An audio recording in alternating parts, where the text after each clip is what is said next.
Welcome to Prakash study. आइए करते हैं जीके के प्रश्न। चुनाव आयोग का कौन सा अनुच्छेद होता है? आर्टिकल 324। मार्बल किससे बनता है? लाइमस्टोन से। भारत में सबसे ज़्यादा ईख की खेती कहाँ होती है? यूपी में। गेहूं का रासायनिक नाम क्या है? ट्रिटिका सैटिवम। कपास की खेती के लिए कौन सी मिट्टी उपयुक्त होती है? काली मिट्टी।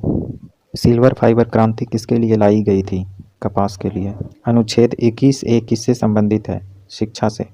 वर्ल्ड बैंक का मुख्यालय कहाँ है? Washington DC. अहिंसा दिवस कब मनाया जाता है? 2 अक्टूबर को। क्लोरोफॉर्म की खोज किसने की थी? सैमसन ने। Thank you for watching. यदि आप नए हैं तो चैनल को ज़रूर सब्सक्राइब करें।